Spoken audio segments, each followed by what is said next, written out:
Welcome to today's Explainer. We're doing something, well, a little bit different this time around. We're taking a totally unique journey into human biology, but from a perspective you've probably never heard before. Think of it like an autobiography, told from the inside out. Just imagine hearing a voice from deep within the human body, the voice of a tiny, unsung hero of creation. So today, I'm actually going to be speaking as the ovary. Let's get right into the story of the ovary, in its own words.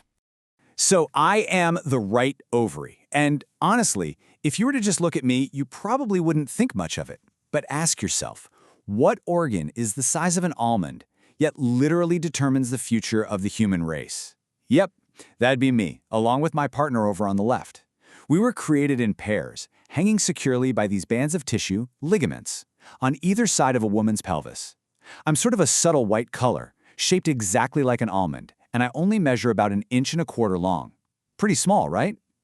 And you know, this right here brilliantly illustrates the ultimate paradox of my whole existence.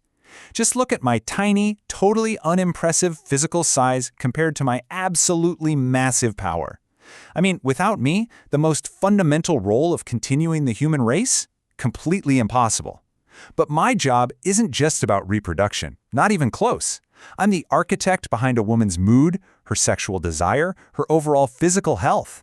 I'm literally the one who bestows her with the defining physical capabilities of womanhood. Okay, let's dive into this breathtaking fact. If you were to take both my partner and me and pop us on a scale, our combined weight is a mere 1/4 of an ounce. Seriously, think about how insanely light that is. 1/4 of an ounce. Yet, despite this unbelievably small mass, we carry the literal weight of human existence. It just goes to show you that the most monumental responsibilities in nature really do come in the smallest, most unassuming packages. Moving into our first major phase here, the magic of puberty. It really is a silent transformation. For the first few years of a girl's life, I'm just hanging out, completely dormant, until my alarm clock goes off, usually anywhere between age 9 and 12, and it kicks off this truly fascinating biological chain reaction. First step, the pituitary gland, which is sitting way up there in the brain, releases this magical hormone. Step 2, that hormone travels like a secret messenger straight down through the bloodstream. And step 3, I get the command. It's my official wake-up call. The message is loud and clear. It's time to transform this youthful body into one graced with feminine beauty and capability. So the second I get that hormonal signal, I get right to work orchestrating some incredible physical transformations.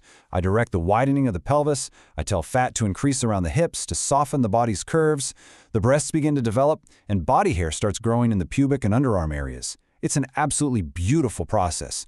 Honestly, it's a lot like a caterpillar transforming inside a chrysalis to become a stunning butterfly. I'm sculpting these features, getting her perfectly prepared for the next 40 to 45 years of her reproductive life. Next up, let's talk about my internal vault, the bank of 500,000 eggs. It's an incredible secret. See, deep inside me lies this massive inventory that I've been guarding since her childhood. Now, what's really interesting about this slide is the staggering mathematics of my reserve. Out of a massive stockpile of 500,000 microscopic egg cells, each one packed with all the genetic traits and information of past generations, only a tiny, tiny fraction of 400 will ever fully mature. Over a woman's 40 to 45-year reproductive lifespan, I'm only going to fully prepare and mature roughly 1 egg every 28 days. Which naturally brings up a pretty profound question. Why on earth are there 500,000 eggs if only 400 are ever actually used? And honestly, I gotta confess to you, I don't know the answer. And actually, neither do the greatest medical doctors in the world. It's just a beautiful mystery. Really, all we can do is view it as a prime example of nature's boundless generosity. Maybe future generations will uncover the exact reason for this incredible abundance, but for now, it just stands as a testament to the awe-inspiring nature of human biology. All right, moving on to the monthly egg journey. This is a highly precise mission. So, how exactly does one specific egg get chosen out of that final 400? Well, every single month I undertake a meticulously complex mission. And it all starts with another message from the brain. The pituitary gland releases a hormone called FSH, or follicle-stimulating hormone. But here is the part that will absolutely blow your mind. The amount of this hormone released every day is equal to 1/1,000,000th of an ounce. Just imagine that. An almost unimaginably tiny amount of this substance is all it takes to trigger the creation of life. This microscopic whisper of a hormone is exactly what wakes up a select group of my dormant eggs. Once they're awake, the journey really begins.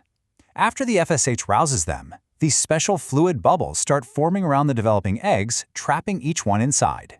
Slowly, these bubbles grow and start pushing from my inner depths toward my outer surface. But nature is highly selective, right? Out of all these bubbles, usually, only one manages to actually reach the surface, and it gets huge. It grows to 1/4 the size of my entire body. Oh, and here's a fun little fact. Occasionally, 2 or more bubbles make it to the surface at the exact same time. When that happens, and both happen to be fertilized, well, that's exactly how twins are born. So, the crucial point is what happens next. Once that single massive bubble reaches my surface, my internal water system shoots an alert back up to the brain saying, hey, we're ready. The pituitary gland then fires off a totally different hormone called LH, or luteinizing hormone. And this hormone acts like a precise surgical tool. It targets that protruding bubble on my surface and systematically thins its outer wall, making it weaker and weaker until, pop, it bursts.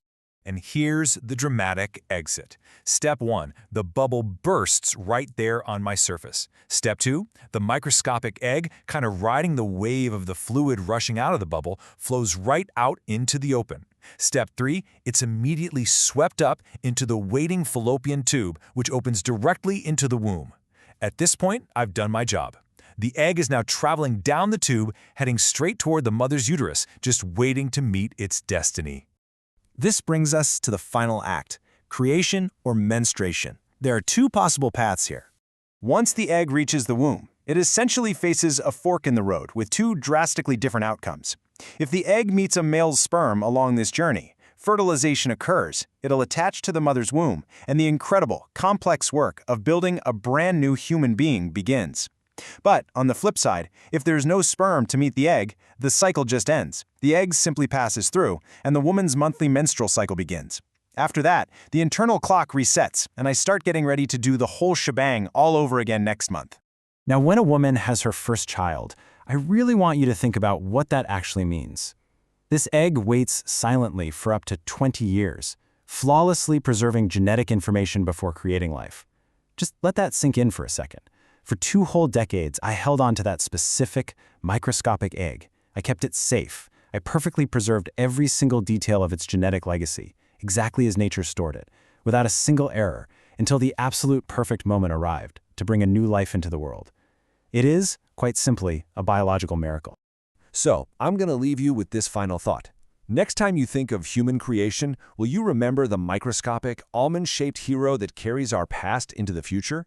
Sure, I might be just a 1/4 of an ounce. I might be hidden away and, honestly, rarely talked about. But I am the quiet architect of humanity, working tirelessly, month after month, year after year.